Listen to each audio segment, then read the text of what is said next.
Friends, ఇప్పుడే అందిన తర్వాత ఎస్బీఐ సంబంధించి అకౌంట్ ఉన్న వారందరికీ కూడా ముఖ్య ప్రకటన అన్నమాట. సో రేపటి నుంచి అమలు లేటెస్ట్ అప్డేట్ అయితే రావడం జరిగిందండి. చూసిన ప్రతి ఒక్కరు కూడా ఒక లైక్ చేయండి, అదేవిధంగా ఛానల్ సబ్స్క్రైబ్ చేసుకోండి.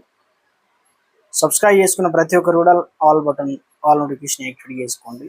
గవర్నమెంట్ వచ్చి ఏ చిన్న అప్డేట్ వచ్చినా వెంటనే మీకు ఫోన్కు నోటిఫికేషన్ రూపంలో ఉచితంగా అందించడం జరుగుతుందండి. ఇతరులందరూ కూడా షేర్ చేసే ప్రయత్నం చేయండి. వివరాలకు అయితే వెళ్ళిపోదామండి.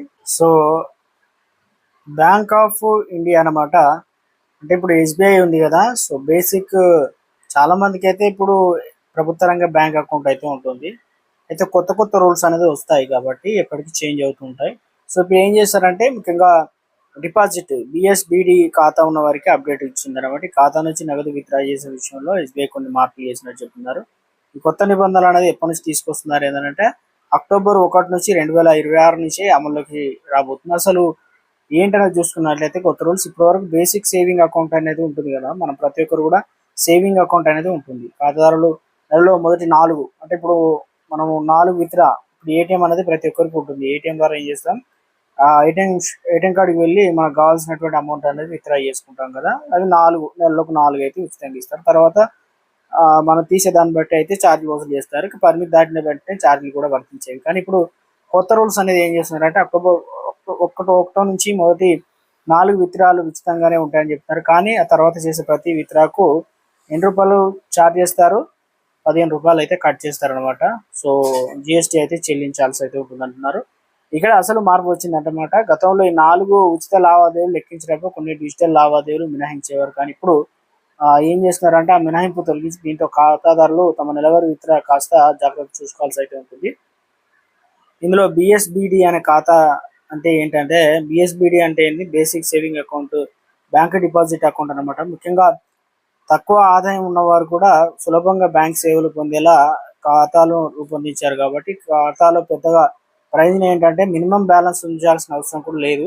ఇప్పుడు ఏదైతే ఎస్బీఐ సంబంధించిన మినిమం బ్యాలెన్స్ లేకుండా కూడా నడుస్తుంటుంది. కాబట్టి అంటే ఖాతాలో ఎప్పుడు ఒక నిర్దిష్ట మొత్తాన్ని తప్పనిసరి ఉంచాల్సిన భారం అయితే ఉండదు. కాబట్టి అయితే సాధారణంగా సేవింగ్ ఖాతాలతో పోలిస్తే కొన్ని సదుపాయాలు పరిమితంగానే ఉంటాయి.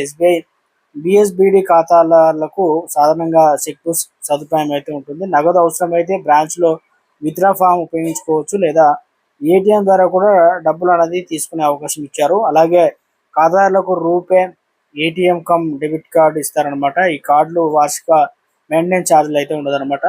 సో మరో ఎస్బీఐ సేవింగ్ ఖాతా అంటే ఏంటంటే బిఎస్బిడి ఖాతా తెరిచే విషయంలో ఎస్బీఐ మరో నిబంధన కూడా పెట్టిందనమాట. సో ఇప్పటికే ఎస్బీఐలో సాధారణ సేవింగ్ ఖాతా ఉన్న వ్యక్తికి బిఎస్బిడి ఖాతా ఓపెన్ చేస్తే 2 ఖాతాలను ఒకేసారి కొనసాగించడానికి వీలు లేదంటున్నారు. బిఎస్బిడి అకౌంట్ ఓపెన్ చేసిన తర్వాత కూడా అప్పటికే ఉన్నటువంటి సేవింగ్ ఖాతా అనేది 30 రోజుల్లోపు క్లోజ్ చేయాల్సి అయితే ఉంటుందని చెప్తున్నారు. అసలు ఏటీఎంలో డబ్బు తీసుకుంటే కనుక సో మనకి ఏం చేస్తున్నారంటే ముఖ్యంగా నెలకు 4 ఉచిత విత్డ్రా అనేది విషయంలో కేవలం ఎస్బీఐ ఏటీఎంలు మాత్రమే కాకుండా ఇతర బ్యాంకు ఏటీఎంల కూడా మనం ఏం చేస్తామంటే విత్డ్రాలు కూడా పరిగణలోకి తీసుకుంటాయన్నమాట.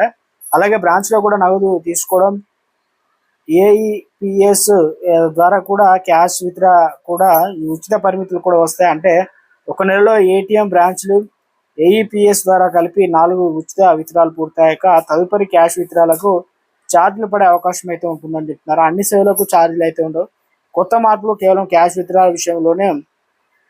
బిఎస్బిడి ఖాతాలు ఇంకా కొన్ని సేవలు ఉచితంగానే ఉంటాయి. అదేవిధంగా రూపే డెబిట్ కార్డు కూడా ఉచితంగా అయితే సో ఇందులో భాగంగానే లభించడంతో పాటు దానికి వార్షిక మెయింటెనెన్స్ ఛార్జీలు అయితే ఉండొద్దు. అలాగే ఎన్ఈఎఫ్టి కావచ్చు, ఆర్జీఎస్ వంటి ఎలక్ట్రానిక్ మార్గాల్లో డబ్బు జమ కావడానికి ఛార్జీలు అయితే ఉండవు అనమాట. కేంద్ర రాష్ట్ర ప్రభుత్వాలకు సంబంధించి చెక్కుల డిపాజిట్ లేదా కలెక్షన్ కూడా ఛార్జీలు అయితే ఉండదు.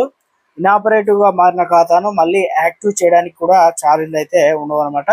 సో మొత్తం మీద అయితే లేటెస్ట్గా అప్డేట్ అయితే రావడం జరిగిందండి. ఇవన్నీ కూడా చేంజెస్ అయితే